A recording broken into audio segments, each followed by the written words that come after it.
Une transformation chimique décrit le passage d'un système chimique d'un état initial vers un état final. C'est noté souvent symboliquement de l'état initial EI à l'état final EF. Dans l'état initial, qu'est-ce qu'on trouve? On trouve les réactifs que l'on mélange. On trouve également la température du milieu, la pression, etc. Toutes les données du milieu de départ, de la situation de départ. Dans l'état final, de la même manière, on trouve les produits, c'est-à-dire les espèces chimiques qui apparaissent, ainsi que, pareil, température, pression, etc. Alors, généralement, la transformation principale concerne le passage des réactifs aux produits. Et dans de nombreuses réactions, la température ne varie pas, la pression ne varie pas, etc. Donc on va s'intéresser à cette situation dans laquelle les espèces chimiques varient et on ne va pas s'intéresser aux variations des autres paramètres, les paramètres physiques. On s'intéresse uniquement au passage des réactifs aux produits. Dans ce cas-là, on s'intéresse en fait à la réaction chimique, ce qu'on appelle la réaction chimique, qui est une partie de la transformation chimique. La réaction chimique, donc, c'est le passage des réactifs aux produits. Les réactifs, ce sont les espèces chimiques que l'on mélange et les produits, les espèces chimiques que l'on obtient. Alors, pour modéliser une réaction chimique, on utilise l'équation chimique. Donc, dans la transformation, on a une réaction chimique, en particulier qui concerne les espèces, et on la modélise à l'aide d'une équation chimique. Une équation chimique, elle est de la forme suivante. On a les réactifs et on obtient les produits. On va voir un exemple tout de suite pour rendre ça concret et on va détailler le passage des réactifs aux produits et dans un cas donc particulier faire l'étude complète de la réaction chimique, d'une réaction chimique. Alors l'exemple que l'on prend, c'est le suivant. C'est la réaction entre les ions hydroxyde en solution aqueuse, c'est-à-dire HO- aqueux, et les ions cuivre 2. Alors on les appelle cuivre 2 parce que c'est les ions cuivre Cu2+. Donc les ions hydroxyde HO- ont la propriété de rendre la solution basique dans laquelle se trouve, dans la solution aqueuse où il se trouve, et les ions cuivre Cu2+ sont aqueux, ont la propriété de colorer, de rendre la solution bleue, d'un bleu caractéristique assez clair. Qu'est-ce qu'on peut dire également? Oui, toutes les solutions aqueuses sont électriquement neutres. Donc en plus de ces ions, il y a des contre-ions qui ne participeront pas à la réaction, mais qui sont là pour assurer la neutralité. Si là nous avons des ions HO- en solution aqueuse, il faut forcément qu'il y ait des cations, des ions positifs, en plus des anions. Donc dans ce cas-là, nous allons utiliser les ions sodium, Na+. Et la solution aqueuse hydroxyde de sodium, c'est ce qu'on appelle la soude en langage courant. La soude, c'est l'hydroxyde de sodium. Les ions Cu2+, eux, ils seront en solution avec les ions sulfates. Les ions sulfates SE4-, aqueux. Pareil, donc ils sont là, vous voyez que ça assure la neutralité de la solution. Et ils ne réagiront pas avec ni les ions cuivre, ni les ions sodium.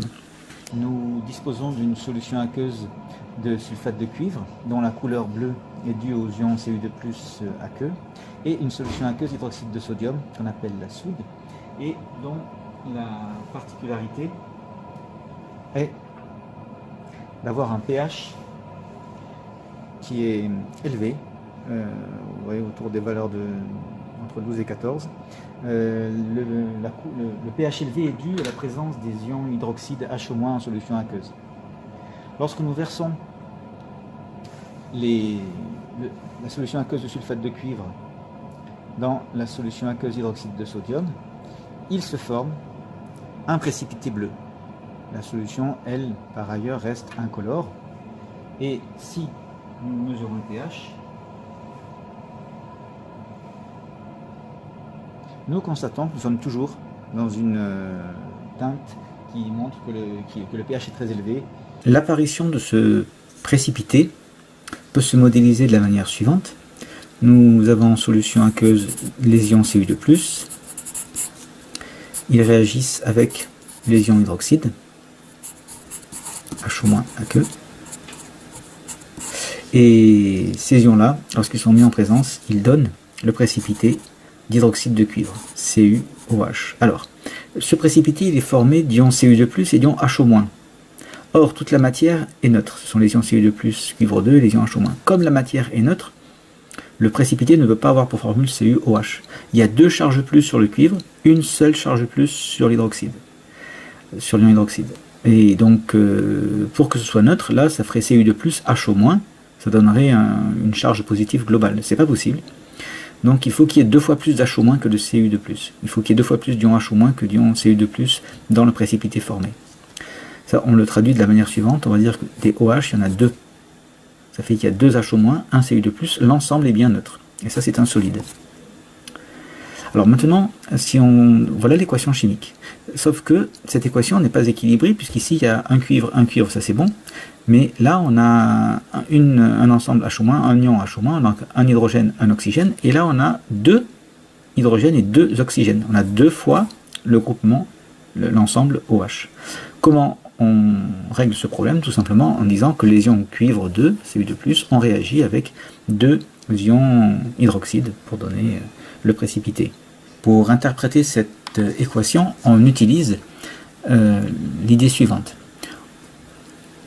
Une mol de Cu2+ ici réagit avec 2 mols d'HO- pour donner 1 mol de COH 2 fois, l'oxyde de cuivre. On regarde les nombres qui sont devant les espèces chimiques. Donc là, il y a le 2 pour le HO-. Devant le Cu2+ et devant le CuOH2, il y a un 1 qui n'apparaît pas. On n'écrit pas. Et donc ça, ce sont les nombres stéchiométriques. Grâce aux nombres stéchiométriques,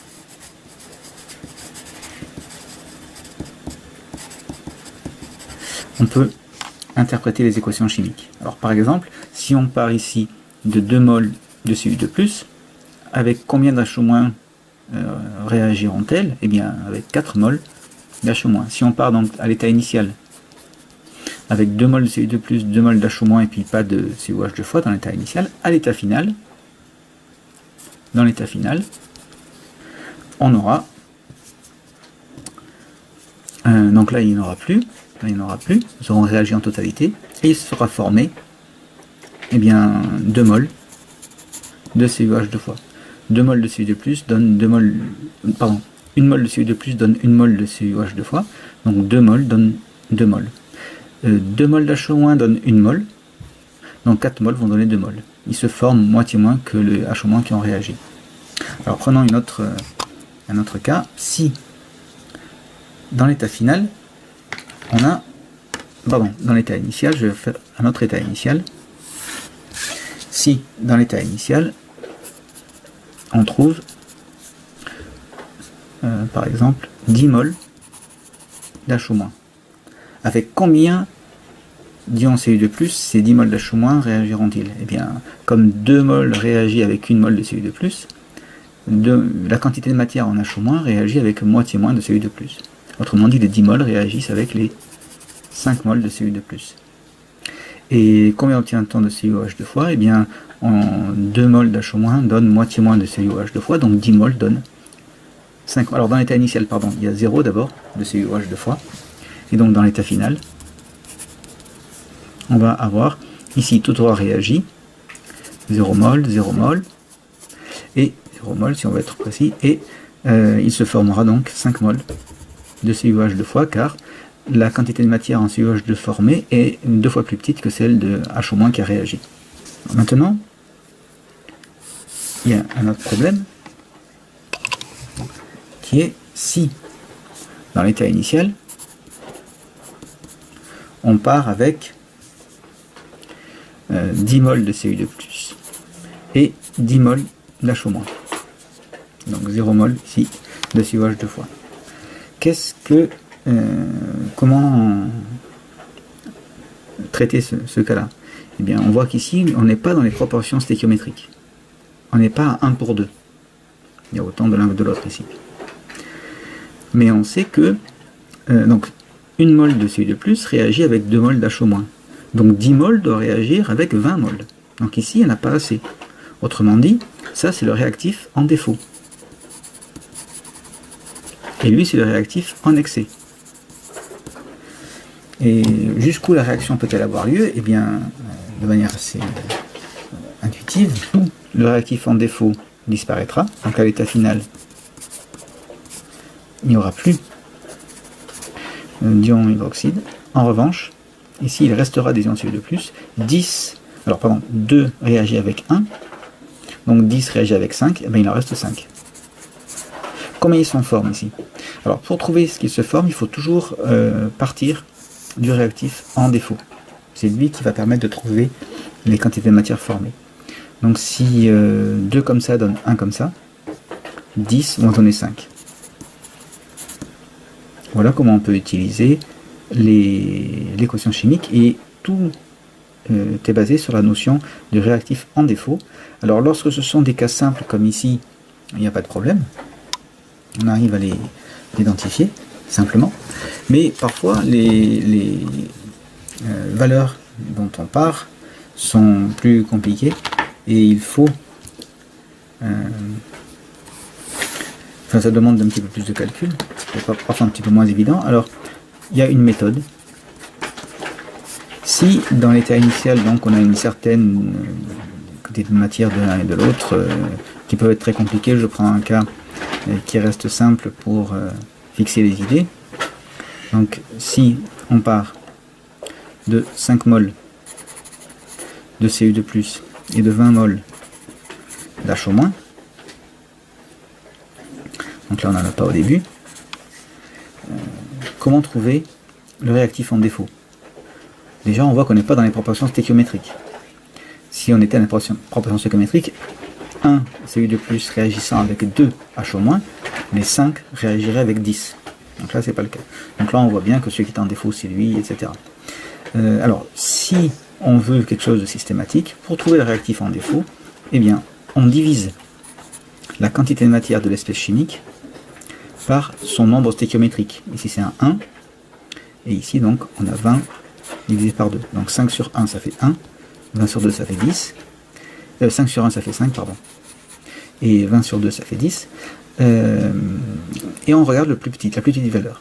La plus petite valeur, ça nous donne le réactif en défaut. Et ça permet, à partir de maintenant, on sait que lui est en défaut, donc on sait qu'à l'état final, on sait que ce sont les ions Cu2+ qui sont en défaut, donc à l'état final ce sera 0, donc on avait 5 mols qui ont réagi avec, donc 1 Cu2+ réagit avec 2 H-, donc 5 réagit avec 10, on en avait 20, il en reste 10, et 1 donne 1, au niveau des produits, donc 5 donne 5. Voilà comment on utilise l'équation chimique et la notion de réactif en défaut. Continuons à ajouter progressivement la solution de sulfate de cuivre. Le précipité, naturellement, est de plus en plus abondant.